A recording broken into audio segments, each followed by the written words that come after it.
dia tuh tidak nyengat tapi gigit. Oke pemirsa, kita akan mencoba Bapak ya, untuk menyedot madu yang sudah ada di sini.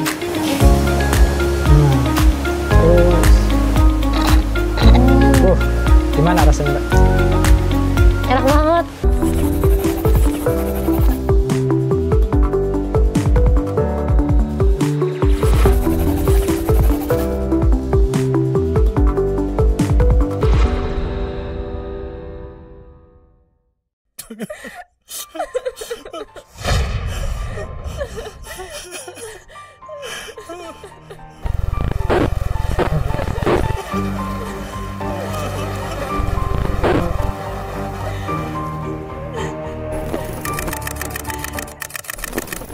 Kardiovaskular menjadi penyakit yang banyak ditakuti oleh sebagian besar masyarakat.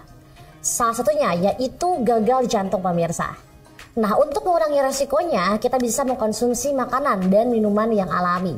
Salah satunya yaitu madu. Dan sekarang aku bakal ajak kamu nih untuk lihat bagaimana proses pembuatan madu. Simak yuk prosesnya dari nol. Sebentar, ini kok hitam putih kayaknya serem banget ya. Padahal kita gak akan bahas seserem itu kayak perang dagang. Boleh kali kita ganti warnanya. Let's go. Ayo. Hewan apa yang menghasilkan madu? Ayo. Yaps, bener banget. Lebah. Makhluk kecil yang hidupnya berkoloni dan dikenal dengan soliditas yang tinggi masuk ke dalam suku atau famili Apoidae ordo Hymenoptera atau serangga bersayap selaput. Lebah mengenal sistem pembagian kerja layaknya semut. Biasanya nih, setiap koloni lebah dihuni sama lebah ratu, lebah jantan, dan lebah pekerja. Dan kerennya lagi nih, mereka punya tugasnya masing-masing. Dan fakta unik lainnya lagi nih, spesies yang banyak ditakuti karena serangan pertahanannya ini ternyata memiliki 20.000 spesies loh. Tapi sebelum kita bahas lebih lanjut nih, pernah ada yang disengat lebah nggak? Nah sekarang saya mau cari teman juga kira-kira siapa ya di sini yang pernah juga kena sengatan lebah? Kak, namanya siapa? Hai, nama aku Happy. Kakak Happy, aku mau tanya dong, kamu pernah disengat sama lebah nggak sih? Enggak sih, enggak pernah. Tapi tahu nggak kalau ada lebah yang dia tuh nggak bisa menyengat? Sempet tahu karena beberapa tuh lewat FYP TikTok aku tuh ada orang yang jualan madu, terus lebahnya tuh nempel-nempel di muka. Dan aku tahu itu kalau nggak nyengat. Tapi pernah makan madu nggak? Pernah. Yang kamu tahu khasiatnya apa? Madu itu untuk antioksidan, anti radang, sama untuk ini sih imun. Terima kasih ya. Halo Kak, namanya siapa Kak? Halo, nama aku Indah. Kak Indah, pernah disengat lebah nggak? Enggak. Tapi tahu nggak ada lebah yang dia tuh nggak bisa menyengat? Enggak tahu lagi. Emang ada ya Kak? Ada. Tapi kamu suka madu nggak? Suka banget. Kenapa suka madu? Karena manis. Terus juga bagus buat kesehatan tubuh juga nggak sih? Ya kamu tahu khasiat dari madu apa? Buat imun. Ngomong-ngomong soal disengat lebah, ternyata ada loh lebah tanpa sengat. Ada yang udah pernah denger gak sih?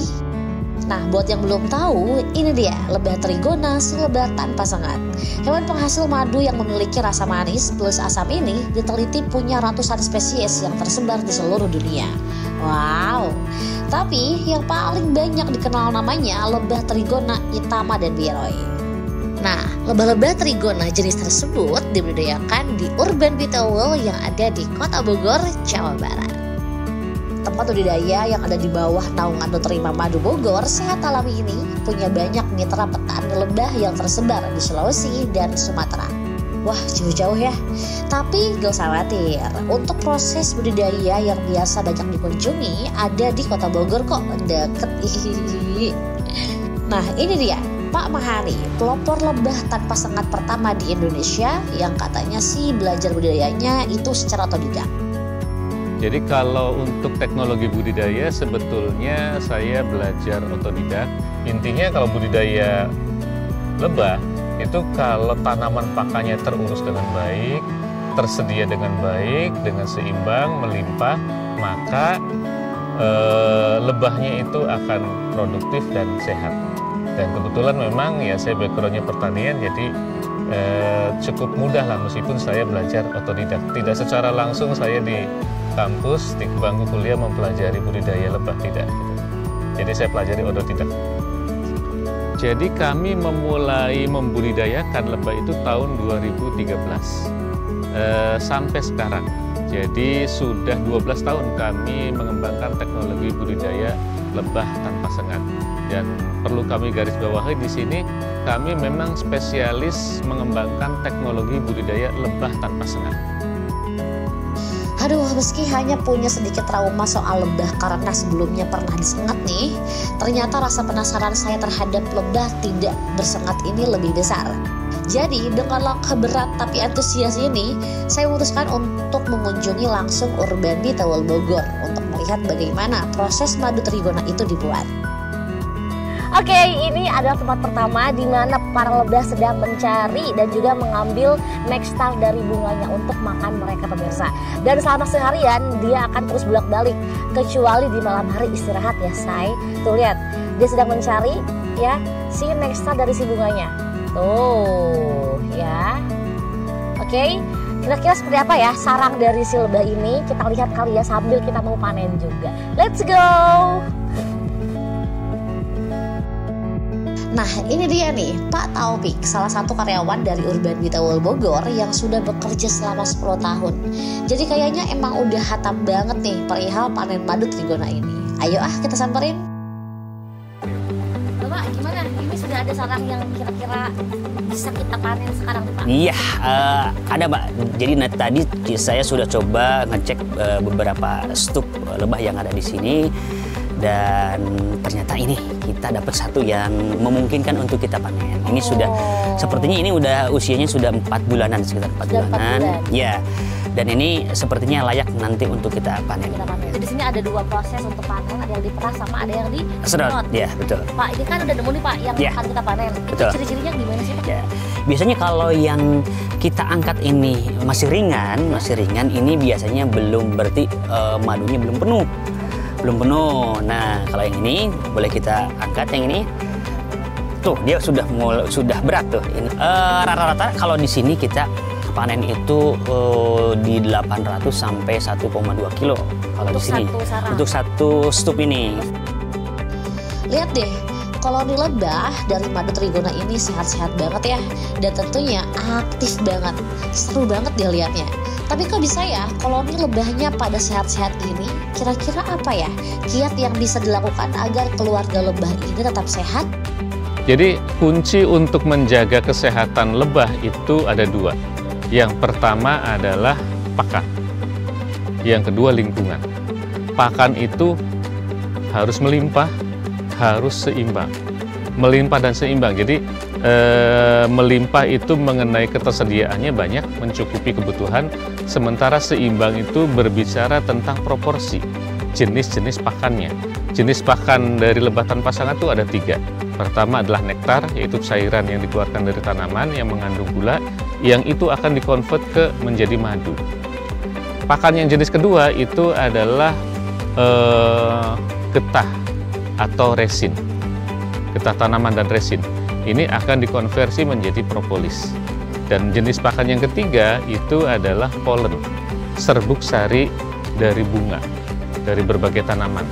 Dan itu akan dikonvert menjadi bee pollen. Nah, ketiga jenis itu harus seimbang. Proporsi terbesar itu harus nektar, yang kedua adalah proporsi kedua itu di urutan kedua adalah getah atau resin, dan di urutan yang ketiga, yang terakhir adalah polen atau serbuk sari bunga. Nah, kalau ya tidak seimbang, misalnya lebih banyak polennya, lebih banyak resinnya, hasilnya tidak maksimal. Jadi selain melimpah juga harus seimbang. Itu berbicara tentang pakan. Yang kedua, faktor yang membuat sehat koloni itu adalah lingkungan. Ya, lingkungan itu berbicara tentang suhu, kelembaban, kemudian cuaca. Jadi yang ideal itu adalah suhunya tidak terlalu ekstrim dingin, tidak ekstrim panas, ya sedang-sedang saja. Akhirnya setelah saya pegel ketuk-ketuk sarangnya, selesai sudah nih panennya. Yuk kita bawa langsung ke tempat pemerasannya. Nih pemirsa lihat, tapi emang dia tuh tidak nyengat tapi gigit. Nah, cara panen yang pertama yaitu dengan cara diperas. Dalam satu sarang ini bisa menghasilkan sekitar 1 kg madu dengan masa panen per 3 bulan 1 kali. Cukup sedikit ya jika dibandingkan dengan jangka waktu panen yang dibutuhkan. Makanya jangan heran kalau dari segi harga aja itu udah jauh banget sama madu biasa. Oh ya, selain madu ada juga yang namanya propolis madu atau yang biasa disebut dengan pelindung dari cairan madu yang dihasilkan oleh lebah. Pemirsa, jadi ini sudah ada ya hasil dari madu yang tadi kita ambil dan ada yang menggigit. Dan ini kita sudah bisa melihat ya, ini ada propolis tuh alias bungkus dari si tempat madunya. Dan ini dia merupakan hal yang bisa dibilang tuh banyak sekali manfaatnya Bapak ya. Dan harganya pun jauh lebih mahal dibandingkan madunya sendiri ternyata. Setelah terangkat semua, sekarang saatnya kita masuk ke proses yang saya tunggu-tunggu banget nih, yaitu pemerasan manual memakai tangan. Pemirsa, kita akan mencoba langsung nih dari propolisnya sendiri, si lebahnya.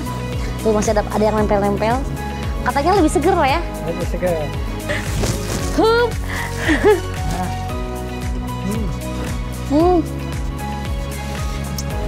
Oh jadi dia tuh.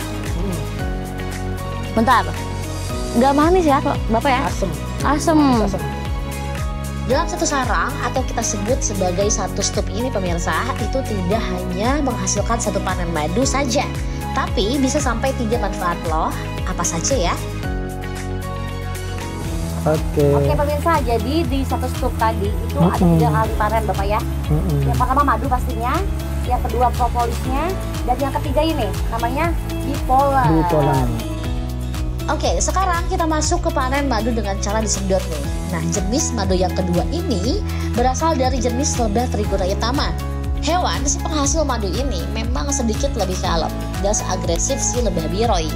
Jadi saya unjuk keberanian banget nih di sini. Oke. Kita akan coba Bapak ya, untuk menyedot madu yang sudah ada di sini. Kita coba langsung Pak. Langsung aja. Dia gak akan marah Pak? Aman. Sip, masukin dulu. Ya. Nah, terus. Gimana rasanya Mbak? Enak banget. Bahkan yang ini lebih manis ya Pak. Madu bukan sembarang madu. Si manis asal lebah baik hati ini ternyata mengandung gula paling langka di dunia, yaitu trehallulosa yang memiliki indeks glikemik yang sangat rendah, sehingga aman sekali untuk para penderita diabetes. Pemirsa, sudah selesai lah. Ya. Ini madu yang kita panen melalui panen sedot Bapak ya. Betul, proses sedot. Tuh, ini 4 bulan segini pantesan mahal. Ini belum semua belum ya? semua ya? Oh belum semua, masih ada sisanya. Cuma ini cukup lah untuk kita produksi hari ini ya, Ya. Bapak ya. Hebat. Let's go Pak, kita langsung lanjut ke proses selanjutnya. Oke, siap. Produksi, let's go. Sebelum masuk ke scene selanjutnya, kita bukan ganti, pakai APD dulu yuk.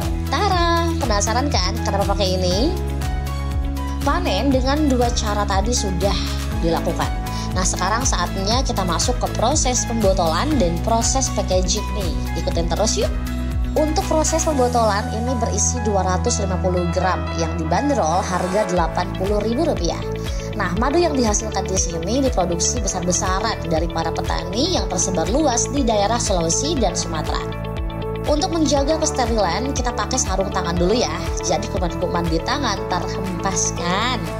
Oh ya, dalam 1 hari Urban Bee bisa produksi hingga 2000 botol. Tapi madu-madu ini memang tidak diproduksi di setiap hari ya, hanya sekitar 3 kali saja dalam setiap bulannya. Nah, setelah diisi semua, botol yang sudah berisi madu yang kaya akan manfaat ini akan langsung dikasih label.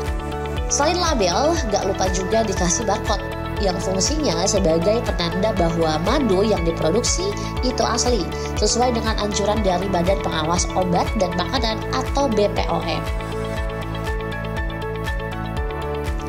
Tapi selain madu, lebah Trigona menghasilkan propolis juga loh, yang udah pasti gak ketinggalan untuk diedarkan ke pembeli. Berbeda dengan madu, propolis diproduksi setiap hari dengan kapasitas produksi mencapai 2000 botol per harinya. Dari fisik dan wujud sih terlihat kecil ya pemirsa, dan memang untuk isi propolis sendiri itu hanya sekitar 10 mili saja. Namun untuk harganya jauh lebih mahal daripada madu. Menurut Pak Mahani, dengan adanya budidaya lebah trigona juga sekaligus membuka lowongan pekerjaan bagi para petani yang ada di Bogor, Sulawesi, dan Sumatera.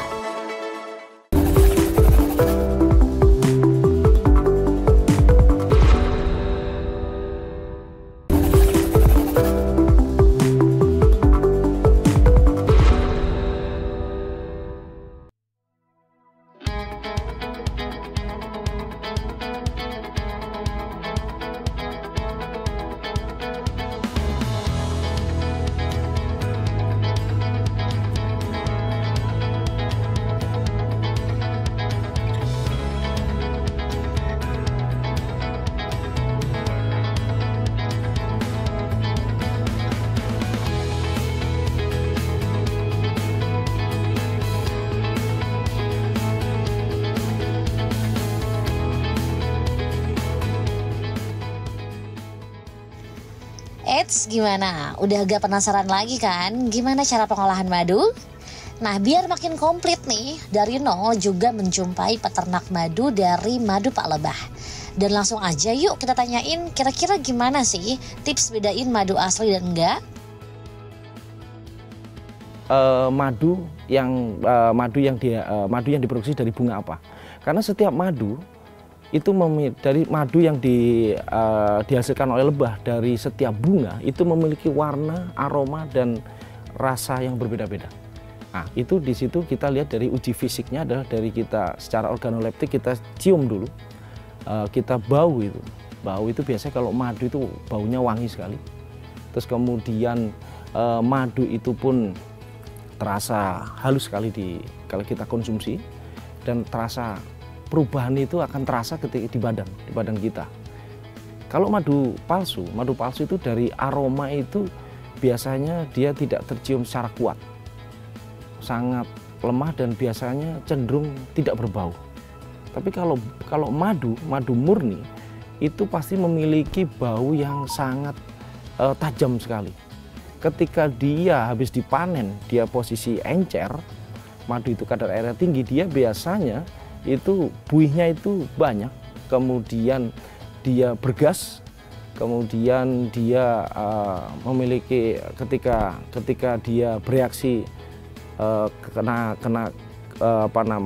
goyangan atau ketika digoyang atau ketika kena getaran-getaran apapun, itu biasanya akan segera cepat bereaksi. Bereaksinya bisa menimbulkan gas, bisa menimbulkan buyang tinggi. Karena adanya mikroorganisme di madu tersebut.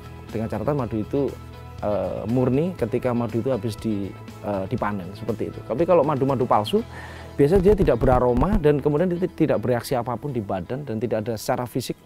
Secara fisik itu biasanya mudah sekali diterka, seperti itu.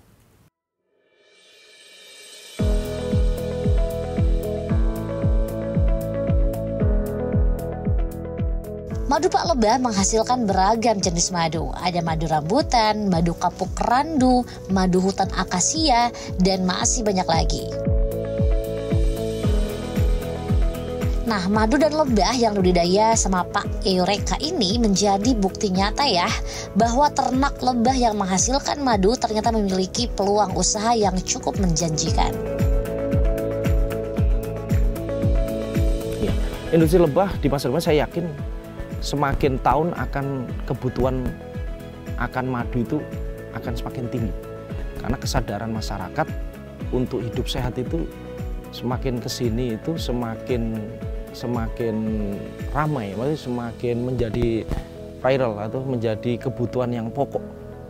Jadi kesadaran masyarakat akan olahraga dan asupan yang bergizi itu multivitamin yang dibutuhkan secara alami itu sangat tinggi, seperti itu. Jadi saya yakin kebutuhan madu pasar itu pasti akan semakin meningkat.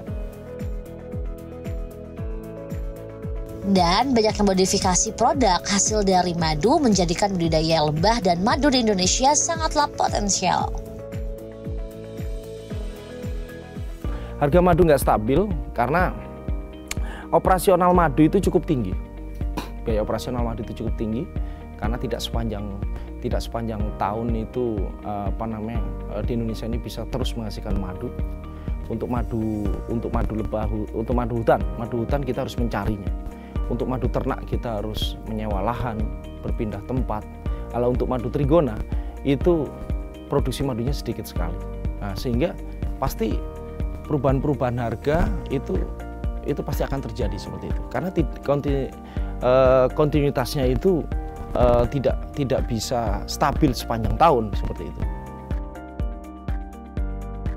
Pemirsa, lihat deh. Ini wujud dari salah satu ratu lebah yang menjadi garda terdepan dalam koloni lebah. Ratu lebah nggak bisa hidup tanpa anggota sarangnya yang lain. Begitu juga sebaliknya.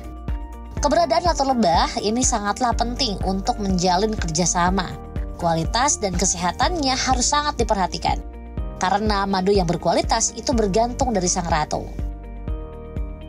Madu yang berkualitas tentunya mengandung banyak khasiat, mulai dari untuk menjaga kesehatan tubuh, kecantikan, hingga bisa mengurangi risiko penyakit yang bisa menyerang siapa saja, yaitu serangan jantung. Madu ini benar-benar luar biasa ya. Bahkan keistimewaan madu tertulis dalam berbagai kitab suci. Di antaranya, dalam kitab suci Al-Quran, An-Nahl tertulis dari perut lebah itu keluar minuman madu yang bermacam-macam warnanya. Di dalamnya terdapat obat yang menyembuhkan bagi manusia. Untuk di kitab suci Injil dalam Amsal isinya tentang perkataan yang menyenangkan adalah seperti sarang madu, manis bagi hati dan obat bagi tulang-tulang.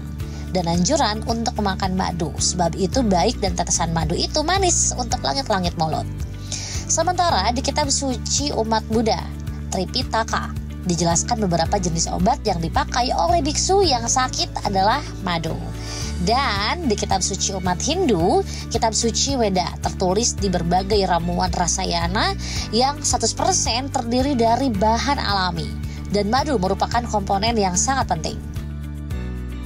Nah, biar makin valid dan afdol, saya juga mau tanya-tanya nih langsung ke Dr. Jajang Sinarja, dokter spesialis jantung, hematologi, kardiovaskular hospital, sekaligus juga founder dari seputar jantung. Kira-kira bener nggak sih kalau madu ini berkhasiat untuk mengurangi resiko serangan jantung?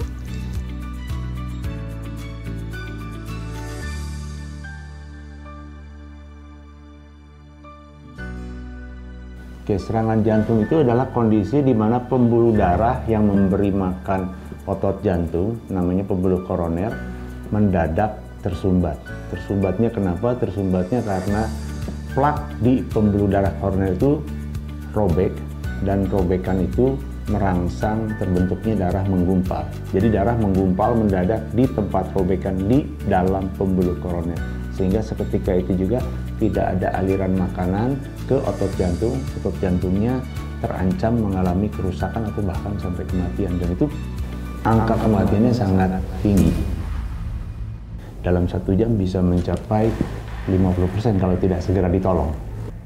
Ya, jadi madu ini kan seringkali dipakai untuk sebagai pemanis menggantikan gula ya. Nah, dari kandungannya memang kalau gula pasir khususnya itu cuma glukosa sama fruktosa 50-50%. Tidak ada kandungan yang lainnya sebagai tambahan nutrien yang bermanfaat. Sementara kalau madu itu kurang lebih kadar fruktosanya 38%, kadar glukosanya 31%, sisanya tentu ada air kalau madu kan itu ya, cairan. Tapi dia ada kandungan antioksidan, kandungan enzim, kandungan mineral yang lain. Sehingga kalau dipakai sebagai alternatif untuk pemanis menggantikan gula pasir tentu ada manfaat tambahan yang lain. Dan ternyata dari penelitian juga terbukti bahwa madu bisa menurunkan kadar LDL. LDL itu kolesterol jahat ya, meningkatkan sedikit kadar HDL. HDL itu kolesterol baik, harus lebih tinggi, lebih bagus. Menurunkan juga kadar gula, menurunkan juga tensi. Juga bisa menurunkan reaksi peradangan tubuh, inflamasi, karena ada antioksidannya. Jadi memang bisa memberikan manfaat yang lebih dibandingkan kalau kita pakai gula pasir. Nah, walaupun memiliki rasa yang cenderung manis, tapi madu justru malah bisa menurunkan kadar gula dalam tubuh kamu loh. Ya, jadi fungsi kardiovaskular tadi, kembali ke cerita tadi serangan jantung, itu terjadi karena pembuluh darah mendadak tersumbat.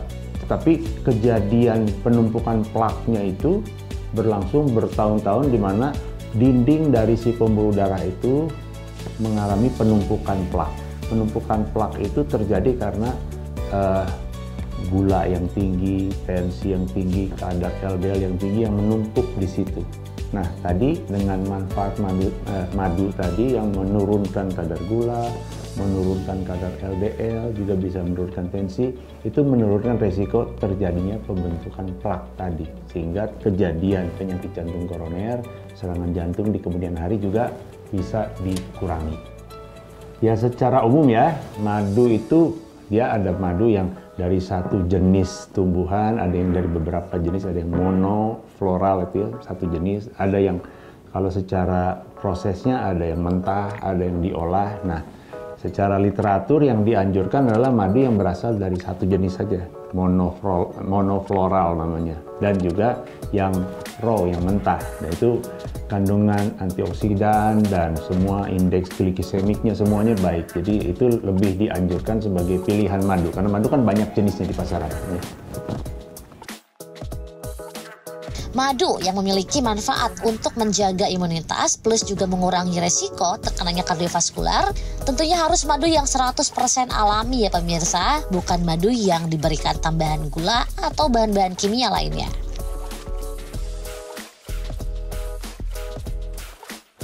Oke pemirsa, bagaimana? Sekarang udah tahu kan kira-kira apa aja sih manfaat madu untuk kesehatan jantung.